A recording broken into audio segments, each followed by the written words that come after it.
Salam sehat dan salam jumpa kembali bersama saya dalam edisi Verbum Domini tanggal 9 November 2021. Sebelum kita memasuki renungan yang akan saya bagikan berkaitan dengan pesta pemberkatan Gereja Basilik Lateran dan juga bacaan Injil hari ini, terlebih dahulu saya mengajak kita semua untuk mendengarkan bacaan Injil hari ini dan juga cuplikan video dari sejarah pemberkatan Gereja Basilik Lateran.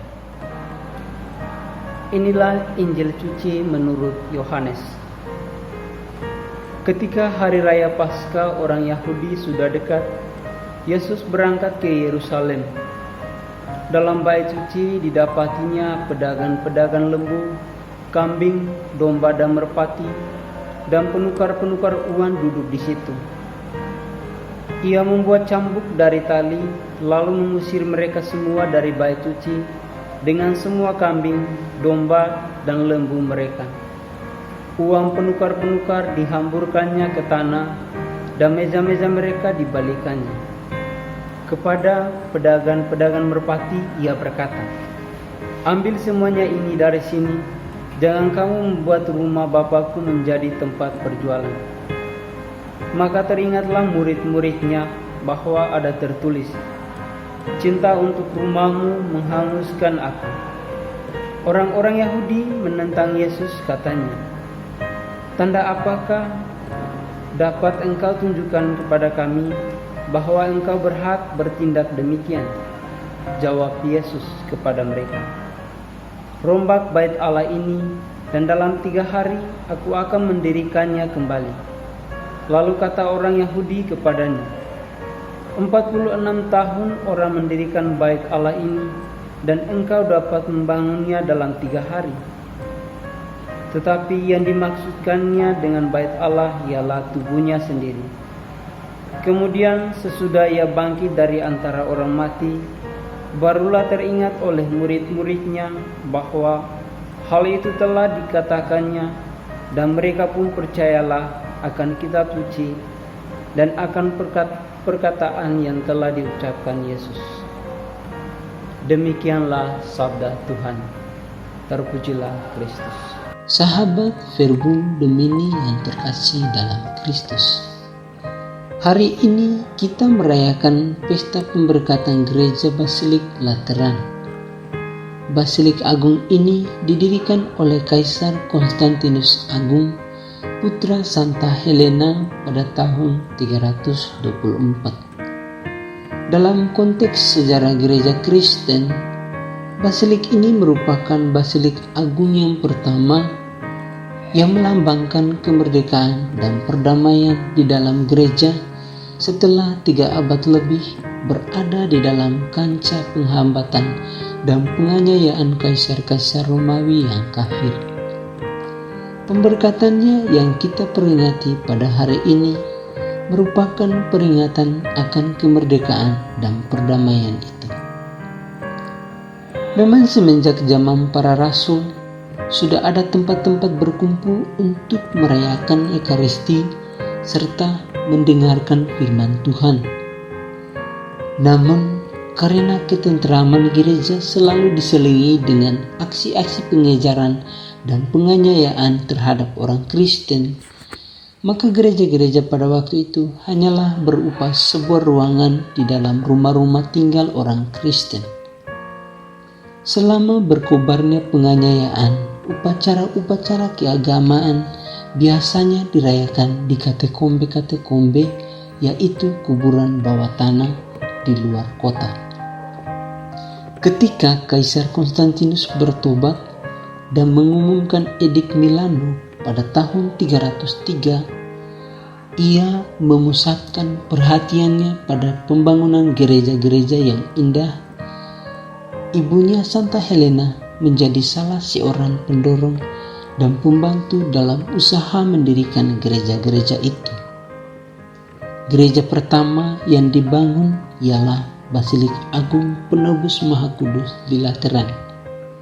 Letaknya di atas Bukit Goelius dan tergabung dengan Istana Kekaisaran Lateran.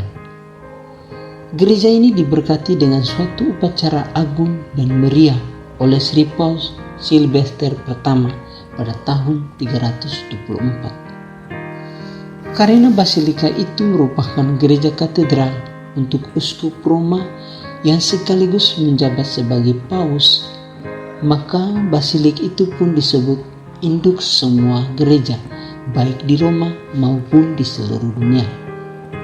Karena itu juga Basilik Lateran merupakan gereja paroki bagi seluruh umat Katolik sedunia. Basilik itu sekarang disebut Gereja Santo Yohanes Lateran. Sahabat Verbum Domini yang terkasih dalam Kristus. Mula-mula pesta ini hanya dirayakan di Roma, namun lama-kelamaan menjadi pesta bagi seluruh gereja. Dalam pesta ini, selain kita mengenang dan memperingati kemerdekaan dan perdamaian yang dialami gereja, kita juga mengungkapkan cinta kasih dan kesatuan kita dengan uskup Roma yang sekaligus menjabat sebagai paus, pemersatu seluruh gereja dalam cinta kasih Kristus. Sahabat Verbum Domini yang terkasih dalam Kristus, gereja adalah tempat kudus atau kediaman Allah di mana kita akan berjumpa dengannya dan mendengarkan sabdanya. Gereja juga merupakan tempat persekutuan orang beriman yang dinamakan gereja yang hidup dan kudus. Oleh sebab itu, tidaklah salah Yesus mengusir para penjual dan penukar uang yang berdagang di dalam bait Allah. Reaksi Yesus terhadap para penjual dan penukar uang yang berdagang di dalam bait Allah di Yerusalem merupakan nasihat bagi kita untuk tidak menjadikan barang-barang Allah sebagai gantungan untuk mendukung kepentingan diri sendiri, melainkan kita harus menghormati rumah Tuhan sebagai tempat di mana kita berjumpa dengannya, membangun relasi yang intim melalui perayaan Ekaristi, perayaan sakramen-sakramen lain, dan juga melalui doa-doa kita. Kita juga perlu menjadikan hati kita sebagai bait suci, tempat Tuhan bersemayam. Sama seperti Yesus mengusir para penjual dari bait suci, kita juga dengan segenap tekad perlu mengeluarkan dari hati kita segala sesuatu yang dapat membuat hati kita menjadi rumah perdagangan, di mana pikiran jahat selalu menghantui kita. Kita selalu mementingkan diri sendiri dan niat jahat yang selalu kita rencanakan dalam hati kita, sehingga hati yang merupakan bait suci Allah atau tempat kediaman Allah seringkali menjadi tempat lahirnya kejahatan. Yesus dengan caranya yang tegas dan keras sebenarnya menunjukkan kepada kita bahwa rumah Bapaknya bukan tempat untuk perdagangan atau mencari keuntungan diri sendiri, melainkan tempat yang kudus dan suci. Sebagai murid-murid Kristus yang baik, marilah kita menunjukkan kepadanya dengan hidup kita bahwa kita benar-benar menjaga, mengawasi dan melindungi kediamannya di dalam hati kita. Kepedulian terhadap tempat kediaman Tuhan harus terus-menerus kita usahakan, sehingga tempat kediaman Tuhan benar-benar menjadi tempat perjumpaan kita dengannya, dan pikiran, perasaan, dan tindakan kita selalu selaras dengan apa yang Tuhan katakan kepada kita di lubuk hati kita yang paling dalam, sehingga hati nurani kita bersih dan terbuka terhadap kehadiran Tuhan. Saudara-saudara yang terkasih dalam Kristus, semoga melalui pesta pemberkatan Gereja Basilik Lateran dan Injil hari ini menyadarkan kita akan persekutuan hidup beriman yang didasarkan dalam Yesus Kristus. Masing-masing kita adalah bait Allah karena Roh Allah diam di dalam diri kita. Gereja secara fisik menjadi tempat perjumpaan persaudaraan komunitas cinta kasih, di mana kita dihidupkan oleh warta sabda.